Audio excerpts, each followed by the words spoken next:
Hello, my name is Adam Komisarof. I'm a professor at Keio University in Tokyo, Japan, and also the president-elect of the International Academy for Intercultural Research. Today, I'll be giving a talk entitled, What Does It Take to Become One of Us? National Identity and Inclusion. This talk is based on the research that I've been doing for some years now on national identity and social markers of acceptance.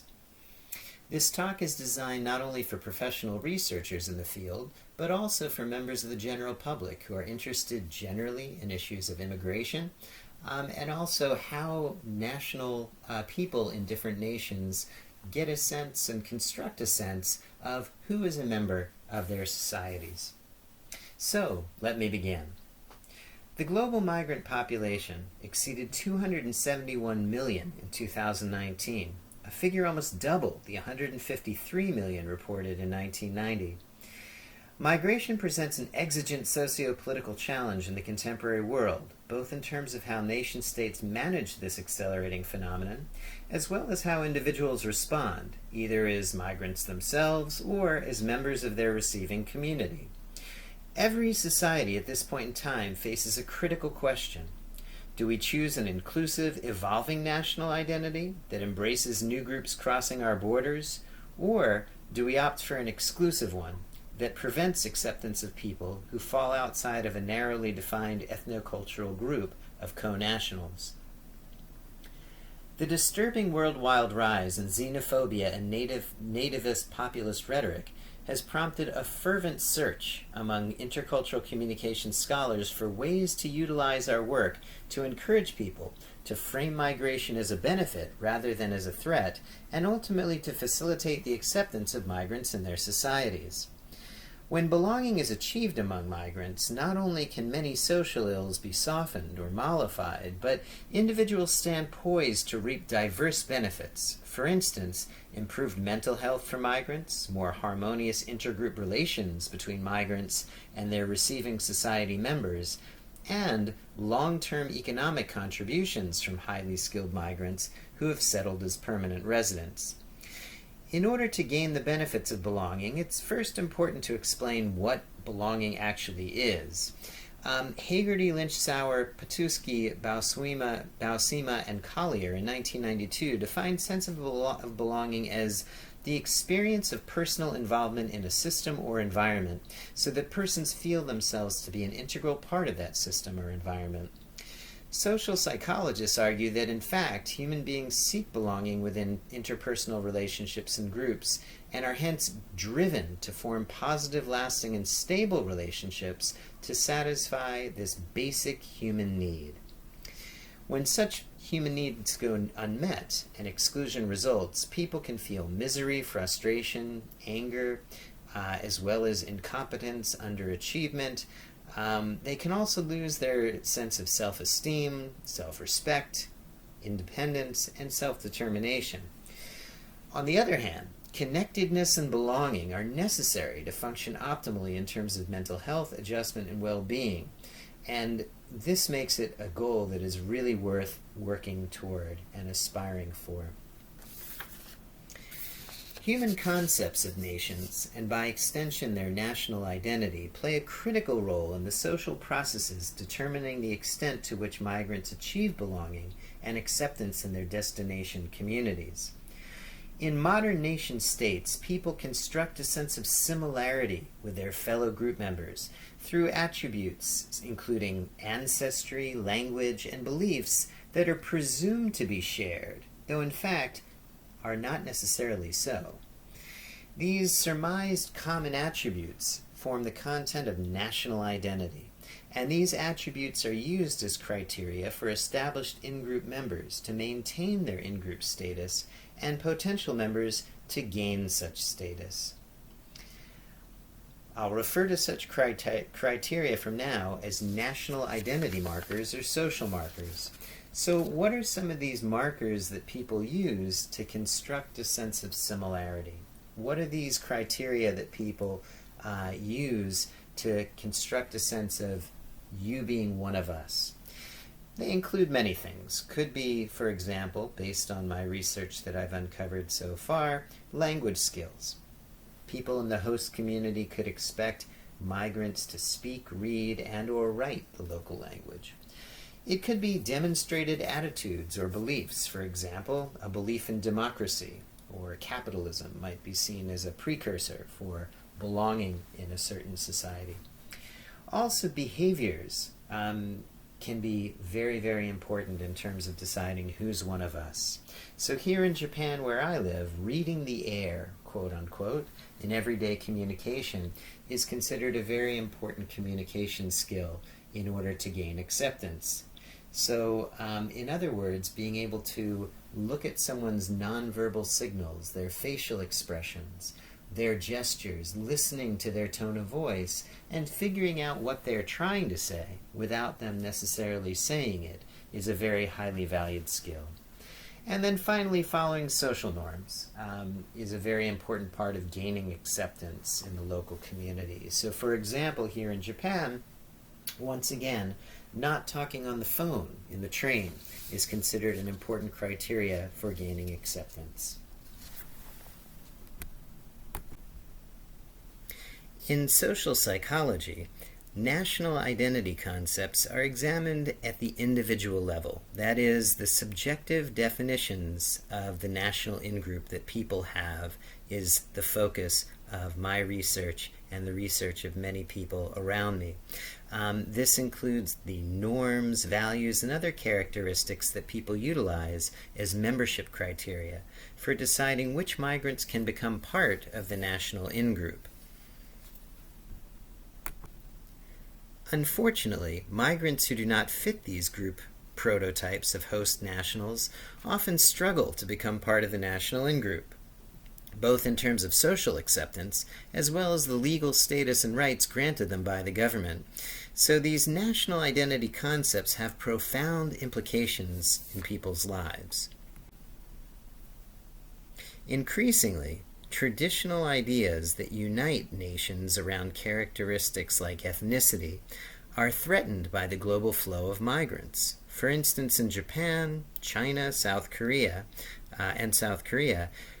citizenship, culture, ancestry, and ethnicity have long been broadly conceived as coterminous, but all three nations are experiencing unprecedented domestic diversity. Therefore, mass migration has unleashed social and political forces, resulting in conflict between those who prefer that national identity and group boundaries remain exclusively defined, and others who demand more inclusive forms of membership. Consequently, nation-states today are struggling to define themselves more than ever, as their citizens increasingly ask the questions, who are we, and what does it take to become one of us? The responses are gravely important as they determine who can receive the material and symbolic resources that sustain people economically and psychologically every day. However, the good news is that representations of national identity are not impervious to change and may transform at any moment. This gives hope that exclusive citizenship representations can be recast, reshaped into more opening, welcoming forms of national identity that encourage migrant belonging. Now, there are different types of national identity. National identity and its corresponding citizenship representations can be conceived in two ways, basically. One is ascribed and the other is achieved. Ascribed identity hinges upon what are largely immutable criteria, things that you cannot acquire or achieve, such as biological descent, territory, in other words, your birthplace, and also to a certain extent religion is something that's very hard to change, although it is possible. The number of people who do so is rather small. Alternatively, identity can be achieved through fulfilling social contracts, such as endorsing locally embraced values and ideals, respecting host cultural traditions, or demonstrating commitment to laws and institutions. Here, national identity becomes largely a matter of individual choice, so it is called an achieved form of identity. This fundamental dichotomy between ascribed and achieved forms of identity clarifies how people construct national identity, and in conjunction with social markers, clarifies the criteria by which receiving culture members decide whether to accept migrants as national in-group members or not. The distinction between ascribed and achieved forms of national identity has taken other forms, most commonly using the terms ethnic and civic identities, respectively. Ethnic national identity embraces a representation of the national in-group based on a shared ancestral origin, while civic identity is realized through citizenship, participation in various institutions, and an emphasis upon common values, ideals, rights, and responsibilities among citizens.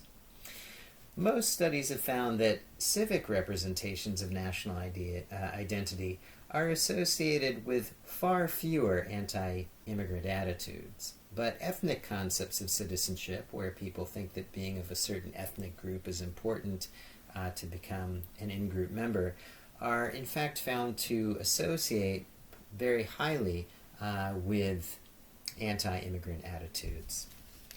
There's a third kind of national identity that has been proposed by Kim Licka, which is called cultural identity, in which the national in-group is conceived as sharing, promulgating, and protecting a common culture.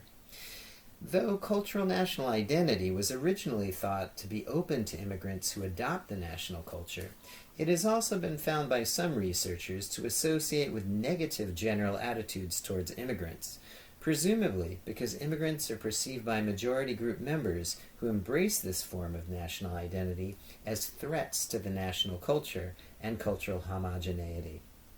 Therefore, there is controversy over the extent to which cultural citizenship is actually open to newcomers or instead constitutes a modern proxy for ethnic national identity.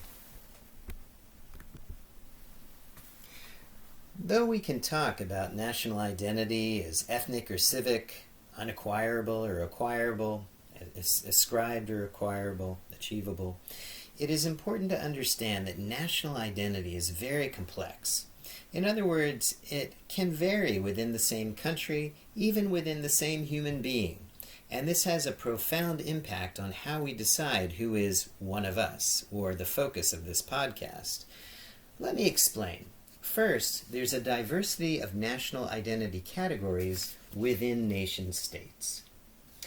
All members of any national group are actually highly unlikely to agree about the ethnic and/or civic attributes that define their identity, and subgroups within each country often embrace very different forms of national identity. So, for example, different regions in the same country might have widely accepted different forms of national identity. There might be some regions of a country that are more conservative, focused more on ethnic forms of identity, and others that focus more on civic forms of identity that are open to anyone, regardless of their ethnic background. There are also ethnic differences within each country. You might find that certain ethnic groups have different types of national identity that they prefer. And then there's also, of course, various ideological factions that can embrace different national identity concepts, conservative and liberal being one distinction that comes to mind. Also, most national minorities prefer civic rather than ethnic forms of national identity. Other differences include higher education can actually predict greater commitment to civic rather than ethnic forms of national identity, according to one research project done by Kunovich in a study of 31 EU nations. And even different generations in the same country can have different national identity concepts. Phua Long and Hung, in a recent study, demonstrated that in Singapore, actually there were different generational factions of national identity. They concluded that immigrant participation in conscription, or conscribed obligatory military service, is an important marker of naturalization, but more so among elder residents than younger ones. In other words, the elder residents who have vivid memories of post-World War II chaos and value a strong military deterrence tended to focus more on military service as being an important means of gaining acceptance. Another issue that affects who people consider to be one of us is the inconsistent application of markers as criteria for social acceptance. In other words, within each country, national identity and its associated markers or criteria are likely to be used differently by the same in-group depending upon the out-group being considered. For instance, in a study that I did with Long and Teng of Japanese college students, we found that these students actually demonstrated less tolerant attitudes towards quote-unquote low-status immigrants who are more rigidly expected to have higher levels of Japanese skills in order to gain social acceptance than immigrants from more prestigious groups, quote-unquote prestigious.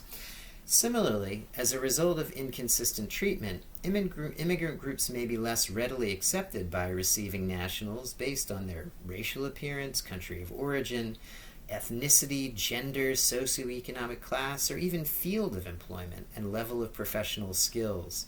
So, in other words, the host society might have very different standards for different kinds of people based on all of the factors that I just mentioned.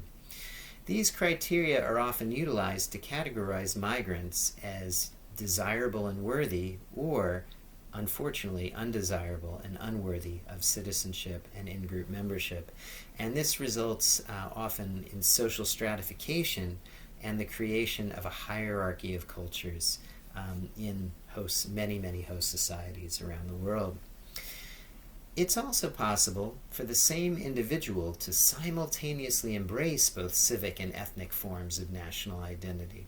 For example, Americans may emphasize a civic identity that prioritizes the importance of respecting American institutions, laws, and freedom of speech, as well as an ethnic identity consisting of having European ancestors, being Christian, and speaking English, with such people choosing from conflicting clusters of acceptance criteria toward various groups in response to environmental demands, self-interest, and prejudices. In other words, the same person may use different acceptance criteria in deciding who is one of us, depending upon the situation, and all of the factors I just mentioned related to as defined by self-interest, prejudices, environmental demands, and so on.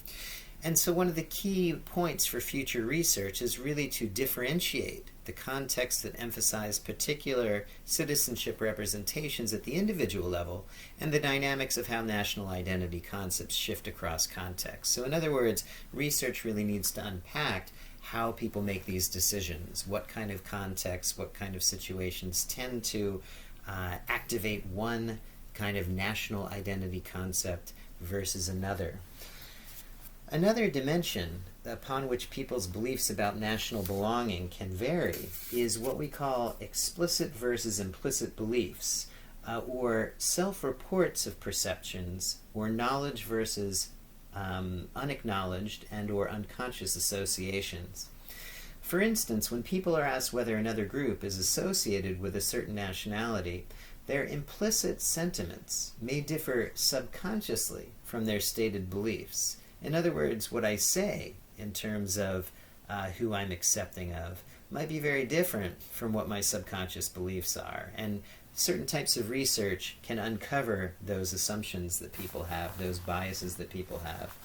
So while in one study, while people may have said everyone is equally American, generally European Americans, not only in this study but across a broad swath of research, generally European Americans are conceived as being more American than African, Asian, Latino, and Native Americans, subconsciously, among both the majority, the European American majority, and even many minority group members themselves.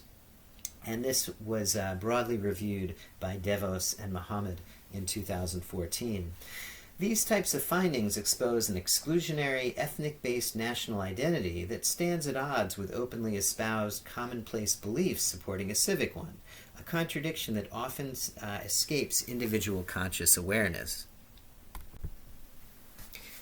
Despite all of the caveats that I've been mentioning, the civic, ethnic, and by extension achieved versus described approaches to studying national identity provide a very useful framework for understanding psychological conceptions of nationality, though such distinctions must be made with great sensitivity to the context and the variations that I've mentioned so far. These national identity concepts and their associated markers, viewed as most important for being admitted into such groups, enable us to specify which features matter most for gaining acceptance in a specific society. However, national identity research can also be subversive, as once such concepts and their associated criteria or markers are identified, they can be challenged if they are deemed too exclusive. For instance, national identity concepts can fail to reflect a country's actual demographic diversity, excluding citizens who are ethnic minorities. National identity concepts may also be utilized as justifications to reject exigently needed migrants. In Japan, widespread concepts of nationality recognizing only ethnic Japanese are at odds with the social acceptance of foreign labor that can potentially supplement the native workforce, which is being depleted by a low birth rate and a graying society. In such cases, grasping the markers of national identity and who benefits from them can serve as a first step in replacing discriminatory representations with more equitable representations. A relatively new tool in uncovering these criteria for who is one of us, or people's national identity criteria, are called social markers of acceptance, which were conceived by Long in 2014. Social markers of acceptance were defined by myself, Long, and Teng in 2020 as the perceptual signposts that recipient nationals use in deciding whether a migrant is a part of the host community. For example, this could mean adherence to certain social norms, expression of mainstream beliefs, attitudes or values, and competencies such as language skills. Social markers of acceptance assess the degree of host society inclusiveness, as they make it very easy for you to measure which, how many, and to what extent markers are considered important, as well as the degree to which these markers are considered achievable. So we can look at the importance of the markers, how many are expected, how strictly they're expected, and then also whether they're conceived as something that migrants can even acquire in the first place. Recipient nationals' choices of markers indicate which they consider to be the essential attributes for migrants to possess and or adopt to be accepted in the destination society to the same degree as a native. Among receiving society members, the more markers expected, the greater emphasis upon their importance, and the less achievable the marker's acquisition is considered, then the narrower the acceptance criteria. In other words, the harder it is to become a member in those societies. On the other hand, fewer markers, loosely expected markers, and or highly anticipated achievability of the markers reflect a more open and inclusive benchmark for acceptance. So the fewer markers expected, the more flexible the expectations around them, and also just the idea that people can achieve these if they're coming from another country are all ways of making people's identity, national identity, more inclusive of migrant groups. In addition to being utilized to demarcate group boundaries and define national identity, Komisarof, Long, and Teng noted the potential of markers to be utilized as tools of exclusion, particularly when they're unrealizable through acculturation, for example, changing one's birthplace or genealogy, or if the markers are expected in quantities so numerous that they become almost impossible to achieve. Therefore, native citizens often construct a social hierarchy in which they claim the dominant position and present themselves as the standard by which others, namely quote-unquote undesirable migrants, are judged, relegating them to the status of outsiders. So, acting as acceptance criteria that are either too onerous or outright impossible for certain groups to acquire, markers can become a means by which hegemonic relations are structured, a hegemony that is in turn enforced through control over material and social resources. Future research must clarify how we can mitigate markers' potential to be used perniciously, while at the same time augmenting their potential to serve as vehicles by which migrants and their destination societies can forge a better sense of familiarity, commonality, and connection. Finally, I'd like to talk about some directions for future research and also general inquiry for non-researchers, points for us to consider from here and now. One area begging for clarification is the influence on outgroup attitudes and other relational outcomes of the intentions behind markers' utilization as acceptance criteria, as these intentions also influence how we decide who can become one of us. In my own work, a book chapter that I wrote in 2020, I moved in this direction by distinguishing between three kinds of intentions behind markers. Normative intentions, punitive intentions, and compassionate intentions. In other words, there are three intentions behind how people use markers in constructing group boundaries. When using a marker in a normative way, people assume that migrants should, quote unquote, follow the marker, often applying reasoning along the lines of, when in Rome, do as the Romans do, which is a very assimilationist ideology. In more extreme cases, hosts take a punitive approach, assuming that migrants not only should adopt valued markers, but if they do not, they deserve to be punished through sanctions such as social exclusion or even forced to return to their country of origin. Finally, markers can be compassionately employed. For example, when recipient nationals believe that migrants adapting to a particular marker will improve their quality of life. Therefore, the primary motivation is to express concern for and to help migrants. For instance, I noted that among some Japanese university students that they actually wanted migrants to learn Japanese, not because they felt the migrants had to or should be punished if they didn't, but rather they wanted the migrants to learn Japanese so they could improve their employment prospects and avoid social isolation by making more Japanese friends.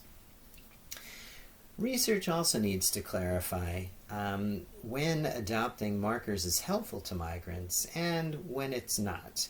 As noted by Berman and Simon, rejecting markers and embracing one's heritage culture may be advantageous for some minorities in the U.S. For example, among some Latino populations in the United States, whose lives are centered predominantly in their own communities, native cultural norms, in other words, non-U.S. American cultural norms, may predominate. In this sense, adhering to recipient-dominant culture markers, those of European Americans, could potentially be dysfunctional or even maladaptive. Finally, it is critical that researchers and practitioners increasingly examine the difference between implicit and explicit conceptions of national identity and belongingness. In other words, even if people endorse in principle an inclusive type of national identity, in practice they may reject certain groups. And I mentioned a bit about this type of bias earlier in the presentation. Once we better understand the complexity of our national identities, we can also see how to lessen unconscious biases and make in-group concepts more inclusive. In conclusion, I'd like to offer some food for thought in the form of 4 questions that we can all ask ourselves. First of all, which markers are most important to you personally in deciding which immigrants or other cultural newcomers to accept in your home country? Second, which markers seem most important in your home country to the society at large? In other words, the markers that you think are important personally in number 1 might be different from those that are emphasized in the broader society that you live in for question number 2. The third question I'd like to ask you is there any dark side to these markers, or ways they can be used to exclude people? And then finally, how can we use the markers to be more inclusive of others? Ultimately, the aim of research in national identity and social markers is to better understand how societies can foster a sense of belonging among their migrants while also promoting intergroup harmony between migrants and their destination societies. I hope that highlighting national identity and marker-related research opens new avenues of insight into achieving these elusive yet exigent goals. The world cannot wait. Thank you very much for your attention today.